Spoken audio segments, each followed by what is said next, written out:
이 모양 저 모양으로 열심히 살아낸 여러분 가운데 하나님이 여러분을 만져주시고 귀한 은혜 베풀어 주실 줄 믿습니다. 아멘. 이사야 말씀 살펴보고 있는데요. 이사야 선지자의 이름의 뜻이 있습니다. 이사야란 이름의 뜻은 여호와는 구원이시다라는 뜻입니다. 여호와는 구원이시다라는 뜻이 이사야의 이름이에요. 이사야 선지자는 남유다에서 활동했던 선지자인데 40년 동안 하나님 말씀을 전했던 선지자입니다. 남유다의 네 왕이 지나는 동안에 우시아 왕, 요담 왕, 아하스 왕, 히스기야 왕 시대에 활동했던 선지자입니다. 이 선지자는 농사를 지었던 사람도 아니고요. 하나님이 왕족 출신인데 하나님이 이 이사야 선지자를 부르셨어요. 이사야 선지자는 왕족 출신입니다. 왕궁에서 자랐다라고 말합니다. 이사야 아버지는 아모스예요. 이 아모스는 아모스 선지자가 아니라요. 바로 아마시아의 형제인데 아마시아는 왕입니다. 그리고 이사야는 우시아 왕의 사촌이며 요시아 왕의 손자라고 말합니다. 바로 이사야 선지자는 왕족 출신이고 바로 왕국에서 자랐던 선지자인데 하나님이 그 이사야를 부르시고요. 하나님 말씀을 부어주실 때 참으로 기가 막힌 하나님의 말씀들을 부어주십니다. 백성들이 전에도 저래도 듣지 않으니까 이제 이사야 선지자로 말씀하시는 게 뭐냐면 그들의 귀를 막아라. 그들의 입을 막아라. 말할 수 없게 입을 막고 들을 수 없게 귀를 막아라. 그들의 마음도 닫아버리라. 그러면서 전에도 듣지 않으니까 결론적으로 그렇게 말합니다. 그러면서 이사야 선지자는 소도 그 임자를 알고 나비도 그 임자를 아는데 창조하신 그 하나님을 그들이 알지 못한다고 하면서 끊임없이 말씀을 전하고 나갑니다. 그러면서 이사야 선지자를 통해서 이후에 이사야 선지자의 아내가 있는데 그 아내를 통해서 이제 아들을 낳기도 되는데 이사야 선지자가 그 하나님의 마음을 알기 위해서 하나님이 이사야 선지자에게 너가 베옷을 벗고 신발도 벗고 옷도 벗고 벗은 몸으로 3년 동안 지내게 했습니다. 그 말씀이 성경에 나와요. 이사야 선지자를 3년 동안 벗은 몸, 벗은 발로 다니게 했습니다. 이사야 20장 3절 말씀이에요. 이사야 20장 한번 찾아볼까요? 이사야 20장 2절부터 읽어보겠습니다. 이사야 선지자가 하나님의 마음을 그가 느끼게 했고 백성들이 하나님 말씀을 듣지 않으니까 그 이사야 선지자를 통해서 그 하나님의 아파하는 마음을 알기 위해서 신발도 벗고 벗은 몸으로 지내게 했어요. 2절 말씀 읽어볼까요? 시작. 그때 여호와께서 아모스의 아들 이사야에게 말씀하여 이르시되 갈지어다 내 허리에서 들을 끊고 내 발에서 신을 벗을지이다 하시매 그가 그대로 하여 벗은 몸과 벗은 발로 다니니라. 3절 여호와께서 이르시되 나의 종 이사야가 3년 동안 벗은 몸과 벗은 발로 다니며 여국과 구스에 대하여 징조와 예표가 되었느니라. 아멘. 벗은 발, 벗은 몸으로 3년 동안 다니면서 하나님 말씀을 전하게 했어요. 그렇게 이사야 통해서 하나님 말씀을 전했고 또 하나님 마음을 느끼게 했습니다. 이 이사야 선지자를 통해서 귀한 보석 같은 하나님의 말씀들이 떨어집니다. 하나님이 그 이사야 선지자를 통해서 왕족 출신이고 왕의 가족인데 그를 부르고 낮아지게 하면서 하나님의 마음을 느끼게 하고 하나님 말씀을 전하게 했거든요. 그러면서 이사야 선지자를 통해서 계속 말씀하는 게 뭐냐면 메시아 사상입니다. 장차 메시아가 오실 것이다. 이것을 여러 차례 예언합니다. 9장 말씀 펴보십시오. 9장에 보면은 메시아 사상을 말씀하고 있습니다. 9장 6절 말씀 읽어볼까요? 6절 말씀 시작. 이는 한 아이가 우리에게 낳고 한 아들을 우리에게 주신 바 되었는데 그의 어깨에는 정사를 메었고 그의 이름은 기묘자라 모사라 전능하신 하나님이라 영존하시는 아버지라 평강의 왕이라 할 것입니다. 아멘. 장차 메시아 오시는 것이 소망이란 거예요. 희망이란 거예요.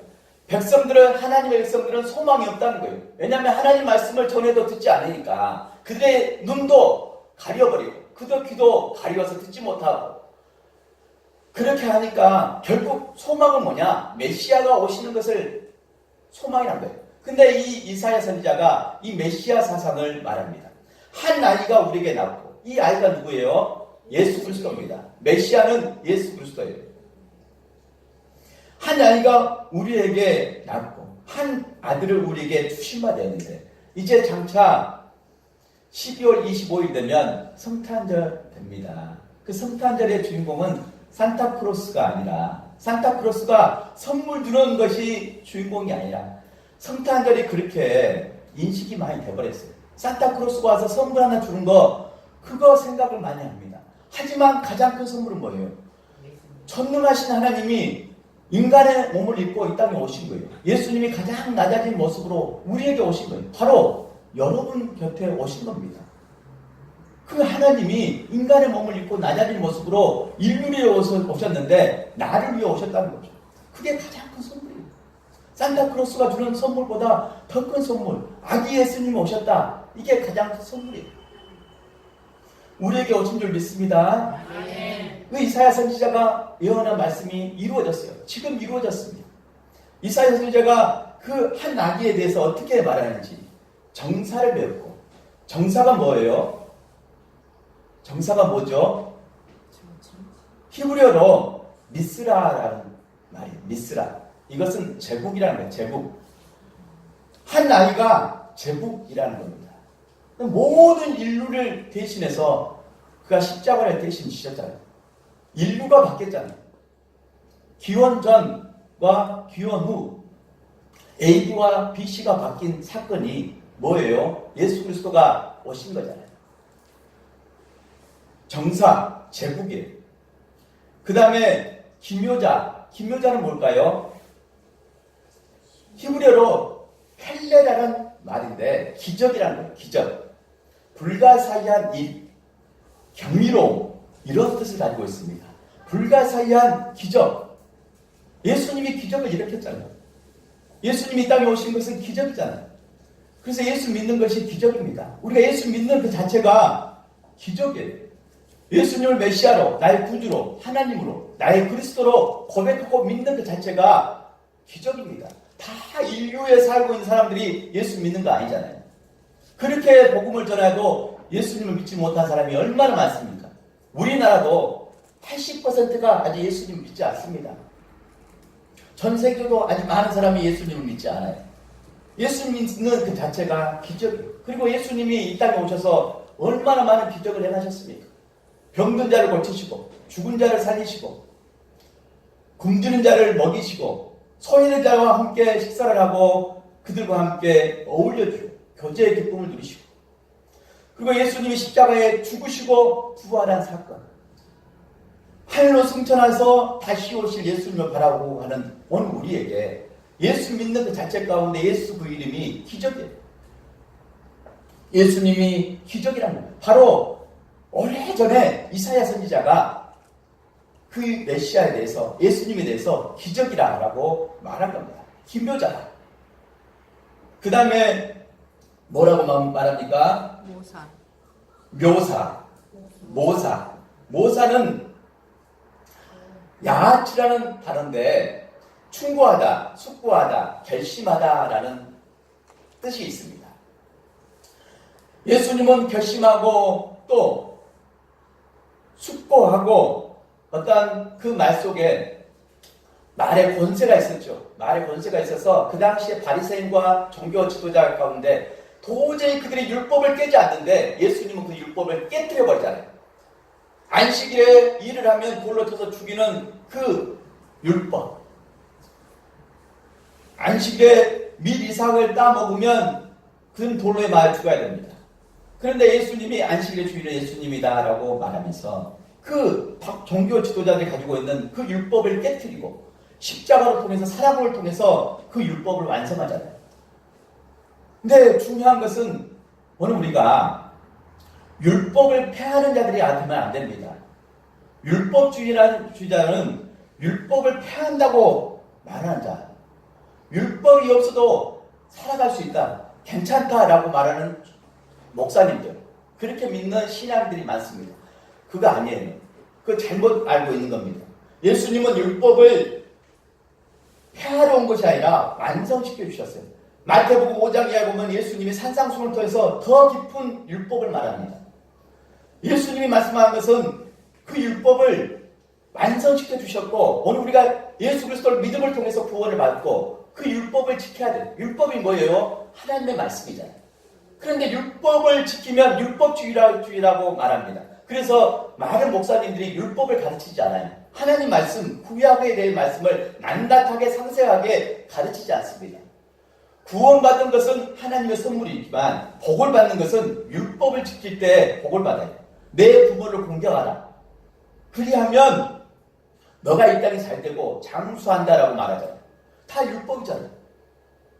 율법을 지켜야 돼요. 그러면 율법의 말씀을 알아야 돼요. 지키는 것이 중요합니다. 예수님의 말씀은 권세가 있어요. 하나님의 말씀은 권세가 있습니다. 능력이 있어요. 그래서 하나님 말씀을 잘 배워야 되고 그 말씀을 알아야지만 지키는 거고 지켜야지만 복을 받는 거예요. 율법에 매이는 것 자체는 율법주의지만 율법을 폐하는 것 자체는 폐기론자는 이단입니다. 그래서 하나님의 말씀 가운데 여러분에게 권세가 임했으면 좋겠습니다. 능력이 임하고 활력이 임하고 여러분에게 생기가 임했으면 좋겠습니다.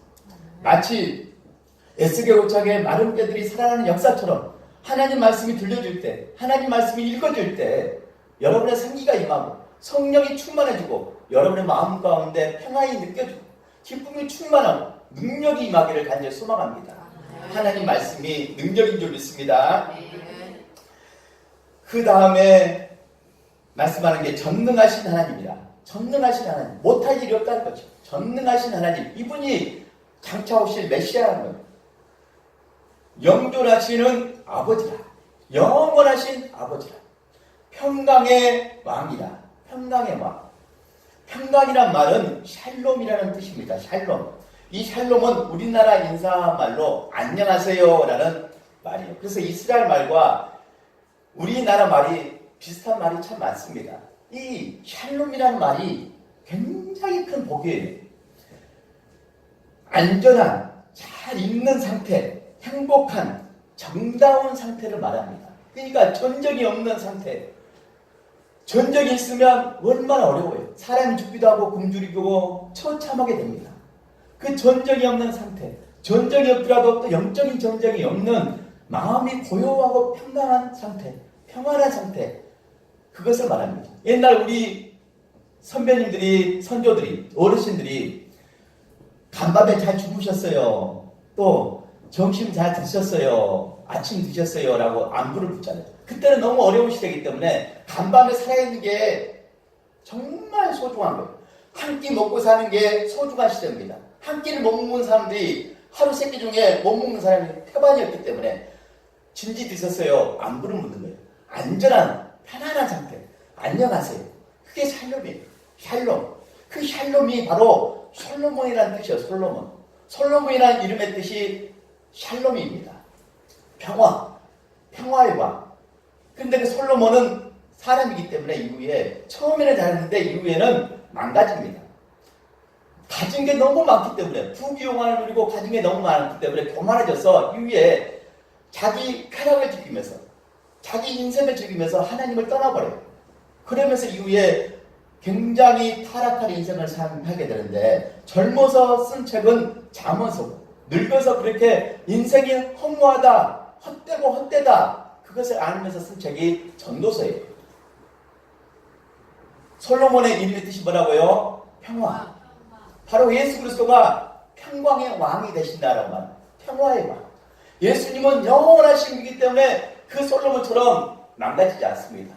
왕이기 때문에, 하나님이기 때문에, 영존하신 분이기 때문에, 전능하신 분이기 때문에 영원하신 그 하나님, 예수님이 평강의 왕이 되신, 그 평강의 왕이 되신 예수 그리스도가 평화의 나라를 만들어주셔요. 평화의 나라. 약자, 힘들게 살아가는 소외된 사람들, 이 사람들도 사회 가운데 더불어 잘 사는 시대를 만드는 평화의 시대를 예수 그리스도가 놓기를 원했던 거죠. 그것이 천국입니다. 예수님이 이루고자 한 나라, 그 나라가 천국이에요. 하나님의 나라, 천국입니다. 평화의 나라. 평강의 왕이다라고 말씀합니다. 이렇게 말씀하고 이후에 꼭 메시아 사상을 말하고 이사야 선지자가 말씀할 때 공의와 정의를 말합니다. 정의를 말해요. 우리 7절 말씀 읽어볼까요? 7절 말씀 시작. 그 정사와 평강의 더함이 무궁하며 또 다윗의 왕자와 그의 나라에 군림하여 그 나라를 굳게 세우고 지금 이후로 영원히 정의와 공의로 그것을 보존하실 것이라. 만군의 여호와의 열심히 이를 이루시리라. 아멘. 지금 이후로 영원히 정의와 공의로 그것을 보존하실 것이라. 만군의 여호와의 열심히 이를 이루신다라고 말합니다. 여호와의 열심, 여호와의 열정, 패션, 그 열심으로 공의와 정의가 이루어지는 나라 이루신다고 말씀하는 거예요. 정의가 중요합니다. 공의가 중요해요. 공의는 하나님의 사랑이에요. 정의는 히브리어로 미시파트라는 말인데 우리나라 말로 한자로 되어 있는데 한자로 바를 점, 그 다음에 의는 무슨 의자예요? 옳을 의. 바를 점, 옳을 의로 되어 있어요. 올바른 도리라는 뜻이 바로 정의입니다. 공의와 정의를 언제나 말씀하셔요. 그리고 11장에도 메시아 사상을 말합니다. 11장 메시아 사상 11장 1절에 보면 이새의 줄기에서 한 싹이 나며 그 뿌리에서 한 가지가 나서 결실할 것이요. 이새의 줄기, 그 이새의 줄기에서 한 싹이 나오는데 바로 다윗의 그 줄기를 통해서 한 싹이 나오는데 바로 예수 그리스도가 태어나잖아요. 다윗의 혈통에서 예수 그리스도가 태어납니다. 그 위에 여호와의 영, 곧 지혜와 총명의 영, 모략과 재능의 영, 지식과 여호와를 경외하는 영이 강림하시리니. 하나님의 영, 성령이 임하면 지혜가 있습니다. 지혜의 영이 충만해요. 총명의 영이 임합니다. 성령이 임하면 총명해요. 귀가 밝고 눈이 밝아져요. 그래서 듣는 말씀을 잘 깨닫고 하나를 배우면 열을 깨닫습니다. 하나를 배우면 모르는 것이 아니라 또 아는 것도 까먹는 것이 아니라 그것을 배우면 열을 깨달아요. 진리를 알고 깨닫게 됩니다. 모략과 재능의 영이 충만하고 지식과 여호와를 경외하는 영이 충만해져요. 3절 말씀 읽어볼까요? 11장 3절 말씀. 그가 여호와를 경외함으로 즐거움을 삼을 것이며 그의 눈에 보이는 대로 심판하지 아니하며 그의 귀에 들리는 대로 판단하지 아니하며. 4절 말씀. 공의로 가난한 자를 심판하며 정직으로 세상에 겸손한 자를 판단할 것이며 그의 입에 막대기로 세상을 치며 그의 입술의 기운으로 악인을 죽일 것이며. 5절. 공의로 그의 허리띠를 삼으며 성실로 그의 몸에 띠를 삼으리라. 공의와 정의가 나옵니다. 가난한 자를 정직하게 공의롭게 심판합니다. 정직으로 세상에 겸손한 자를 판단합니다. 공의로 겸손한 자를, 세상에 겸손한 자를 판단한다라고 말합니다. 이게 공의와 정의예요. 공의와 정의가 없으면 약한 자가 살아갈 수 없습니다. 소외된 사람이 강력한 사람, 힘 있는 사람에게 짓밟혀서 아무 소리도 못하고 그렇게 마음의 상처만 가득 짊어지고 살아갈 것입니다. 어디 가가지고 하소연도 못합니다. 이런 시대가 우리나라도 있었잖아요. 군사 독재 시대, 그런 시대가 있었잖아요. 그 통치자를 요구하면 잡아간다고 했어요. 진짜 욕도 못했습니다. 진짜 말도 못했어요. 저도 그 어렸을 때 그것이 기억나요. 공의와 정의가 없는 사회는 삭막합니다. 그런데 하나님이 다스린 나라 가운데 하나님이 우리를 바라보실 때 그 눈에 보이는 대로 심판하지 않으세요. 그 귀에 들리는 대로 판단하지 않습니다. 왜냐하면 하나님에게 긍휼이 있기 때문에, 긍휼의 눈으로, 사랑의 눈으로 봐주시기 때문에 율법으로 우리를 대하시면 우리는 살아남을 사람이 없어요. 하나님의 귀에 들리는 대로 우리를 판단하시고 심판하면 우리는 나만할 사람이 없어요. 우리가 하나님의 눈에 보이는 대로 우리를 심판하고 판단하면 우리는 설 수가 없습니다. 하나님의 공의와 정의가 있었기 때문에 오늘 우리가 하나님이 이루시는 세상 가운데 하나님 나라를 바라보고 하나님의 나라가 임하는 이 세상을 살게 된 겁니다. 하나님이 긍휼이 풍성해요. 상한 갈대를 꺾지 않으시고 꺼져가는 심지를 끄지 않으시는 하나님이다라고 말씀합니다. 오늘 본문 말씀 42장 3절 말씀 읽겠습니다. 3절 말씀. 상한 갈대를 꺾지 아니하며 꺼져가는 등불을 끄지 아니하고 진실로 정의를 실행할 것이며. 아멘. 상한 갈대를 꺾지 아니하며. 상한 갈대. 갈대는 봄이 되면 부리는 갈대가 됩니다. 그 키가 큰 바람에 흔들흔들하는 그 갈대가 봄이 되면 푸른색이 돼요. 그런데 이 갈대도 가을이 지나서 겨울이 되기 전에 어떻게 돼요? 갈대가 어떻게 됩니까? 어떻게 됩니까? 마르잖아요. 갈대가 마르잖아요. 못 보셨어요? 못 보신 분들은 순천만에 가서 보시기 바랍니다. 지금 갈대가 말라있어요. 그 말라있는 갈대가 바람이 불면 소리가 납니다. 그래서 불만 붙이면 확 타버려요. 그 갈대, 마른 갈대. 그 마른 갈대, 꺾기 쉬운 그 갈대. 또 그 겨울이 일고 봄이 되면은 푸른색을 띠면서 다시 파래져요. 갈대가. 파란색이 됩니다. 그 상한 갈대를 꺾지 않으시고 꺼져가는 불은 푹 불면 꺼져버립니다. 꺼져가는 등불을 끄지 아니하고 진실로 뭐라고요? 정의를 행할 것이며 정의를 행한다라고 말합니다. 이분이 바로 하나님이 붙드는 나의 종, 내 마음에 기뻐한 자, 하나님의 영으로 그에게 기름 부어 세운 예수 그리스도, 진정한 메시아를 말씀합니다. 메시아. 이 메시아가 장차 올 건데 정의를 행한다라고 말합니다. 긍휼로, 정의로 그들을 다스린다라고 말씀합니다. 정의를 행할 것이며 예수 그리스도는 이 땅에 오셔서 정의를 행해 주셨어요. 그것은 변치 않는 진리입니다. 변치 않는 그 진리 가운데 예수님을 바라보고 공의와 정의의 사랑을 느껴야 돼요. 이 땅에 살면서 여러분 불공평과 불공정한 그런 업무 때문에 또 그런 일 때문에 힘 있는 사람에게, 힘 있는 친구에게 뭔가 괴로움을 많이 당하신 분도 있을 겁니다. 그때는 너무 힘이 없어서 아무 말 하지 못하고 짓눌렸어요. 짓밟혔어요. 그래서 정신이 피폐하고 영혼이 피폐했어요. 그때 누군가가 긍휼의 손길로, 위로의 손길로 그랬냐? 정말 힘들겠다. 괜찮아. 그렇게 위로의 말 한마디 했으면 그렇게 그 상처로 인해서 무너지지 않습니다. 그런데 그렇게 위로한 사람도 아무도, 위로의 메시지도 없고 위로한 사람도 없다 하면 그 상처 때문에 짓눌러서 정신이 피폐한 거예요. 영혼이 피폐해서 정상적인 생활을 못하는 분들이 얼마나 많은지 몰라요. 그게 권력 앞에 힘 있는 사람에게, 강한 사람에게 짓밟혀서, 강한 친구에게 짓밟힌 그런 상처를 가지고 사는 사람들이 얼마나 많은지 모릅니다.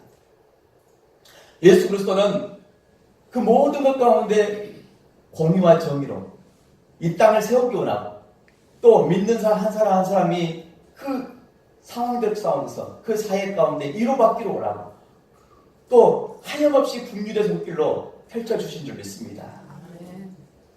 미국에 아주 유명한 흑인 여자가 있습니다. 이분은 토크쇼를 25년간 진행했던 사람입니다. 이분이 바로 여러분 아실 거예요. 오프라 윈프리입니다. 이분이 흑인 여성인데 25년 동안 토크쇼를 하면서 가장 시청률이 좋은, 전 세계적으로 가장 시청률이 좋은 토크쇼를 진행했습니다. 인기가 대단했어요. 그런데 이분이 진행하면서 더 인기가 좋아진 이유가 뭐냐면 자기 상처를 그 토크쇼에서 그대로 말했거든요. 그 상처가 정상적인 사람은 말할 수 없는 상처입니다. 9살 때 사촌 오빠에게 겁탈을 당하고 이후에 수많은 사람에게 폭언과 폭행을 당하고 그런 상황 가운데 소망이 없었어요. 그 자기의 과거를, 상처를 그대로 토크쇼에서 말했는데 사람들은 그것을 받아들이면서 이분이 정말 솔직한 사람이다 하면서 받아들이게 된 거예요. 그러면서 이분은 승승장구하게 됩니다. 인기가 대단했어요. 그런데 이분이 지금 토크쇼를 안고 뭘 하고 있느냐? 종교 지도자가 됐습니다. 그러면서 200만 명을 모이게 한 아주 영향력 있는 종교 지도자가 됐는데 이 사람은 예수 그리스도를 말하지 않습니다. 자신이 신이라고 말해요. 자신이 성공의 비결이다. 그러면서 그 자기 과거 가운데 그 자기의 상처 가운데 도저히 그 환경을 이길 수 없는 환경이지만 그렇게 자기가 성공할 수 있는 비결이 바로 자신이다. 자기 자신의 비결 가운데 어떻게 관리하냐에 따라서 그렇게 됐다. 그렇게 말합니다. 예수 그리스도가 자기를 성공시켜 주셨다. 자기를 변화시켜 주셨다. 구원시켜 주셨다. 말하지 않습니다. 그럴듯하게 말하면서 수많은 사람들을 끌어모아. 이게 뉴에이지 운동입니다. 뉴에이지. 정작 예수님이 주인공이 아니에요. 자기 자신이 성공 시나리오를 썼다는 거예요. 자기가 관리를 잘하고 또 솔직히 말하고 그 상처 부분을 이겨내고 자기 자신이 끊임없이 노력했기 때문에 이렇게 성공할 수 있었다라고 말합니다. 이렇게 그럴듯하게 말하는 현대사회. 그래서 사람들이 절대 진리를 믿지 않는 거예요. 이것도 해보고 저것도 해보고 수많은 것을 해봅니다. 이 약도 먹어보고 저 약도 먹어보고 그러면서 절대 진리를 찾아야 되는데 진리를 찾지 않는 거예요. 수많은 세월 가운데 방황하다가 결국 진리를 찾지 못한 사람이 얼마나 많은지 몰라요.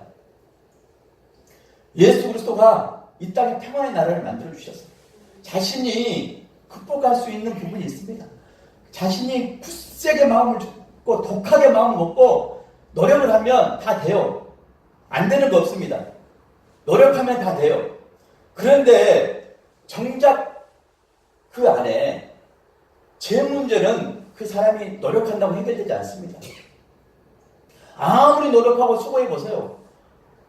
나도 죄인이고 다른 사람도 죄인이고 모든 사람의 죄를 범하고 하나님의 영광에 이르지 못하는데 어떻게 그 죄 문제를 해결합니까? 그 죄 문제를 해결할 사람이 예수 그리스도. 이사야 선지자는 이사야 53장에 장차 오실 메시아가 예수 그리스도가 고난을 당하실 것이다. 순환을 당하실 것이다 라고 말합니다. 아주 유명한 이사야 53장 순환장입니다.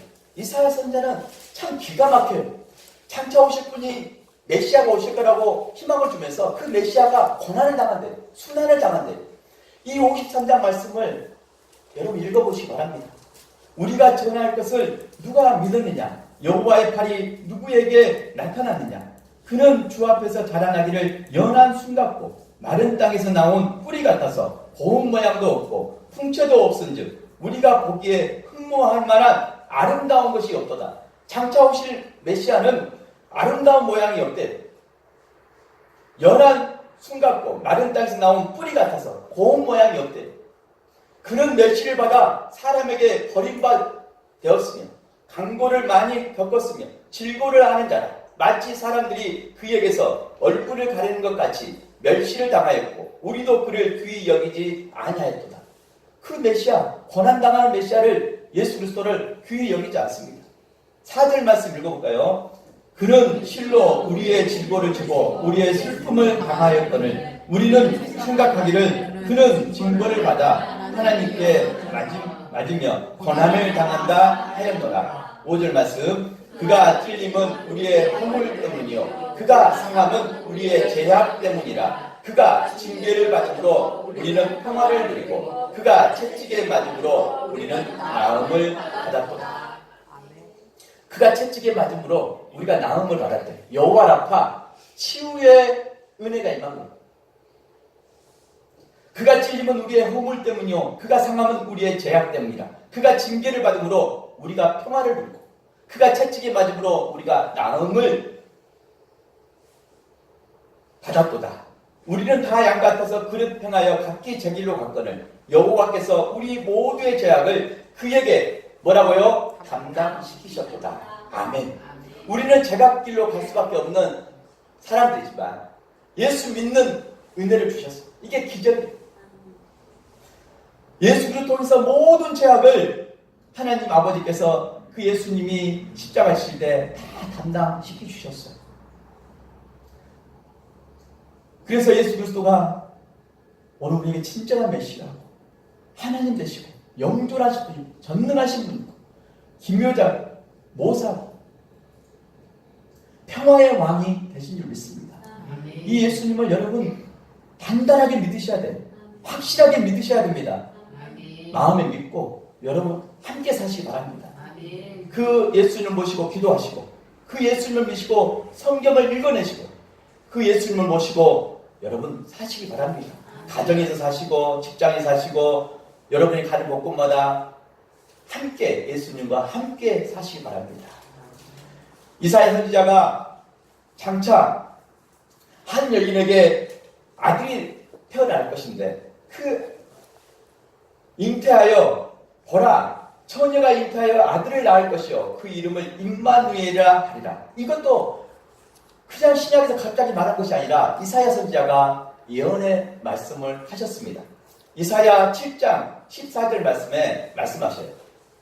그러므로 주께서 친히 징조를 너희에게 주실 것이라. 보라 처녀가 잉태하여 아들을 낳을 것이요 그의 이름을 임마누엘이라 하리라. 하나님이 함께 하신다는 뜻 임마누엘. 보라 처녀가 잉태하여 동정녀가 임신하여 아들을 낳을 것이다. 그의 이름을 임마누엘. 하나님이 함께 하신다는 뜻이죠. 예수님이 함께 하신다는 거예요. 하나님이 육신의 몸을 입고 이 땅에 오셔서 우리와 함께 해 주신 거잖아요. 그 하나님이 우리와 똑같이 육신의 모양으로 살아낸 거잖아요. 그래서 우리의 마음을 동정하고 이해하고 우리의 마음을 만지시는 거예요. 그 하나님이 이 땅에 내려오시지 않아서 살아보지 않았으면 우리를 이해하지 못해요. 우리를 동정하지 못합니다. 그 예수님이 고난당하고 시험도 당하고 해봤기 때문에 우리를 아시는 거예요. 그 예수님과 함께 사시는 저와 여러분 모두가 되길 바랍니다. 상한 마음이 예수 이름으로 다칠 매일매일 강건한 은혜가 있길 바랍니다. 연약한 몸이 예수 그리스도 보혈로 인침받아서 힘이 임하고 영혼의 힘이 임하고 기쁨이 충만하고 몸이 강건해지는 은혜를 누리시기 바랍니다.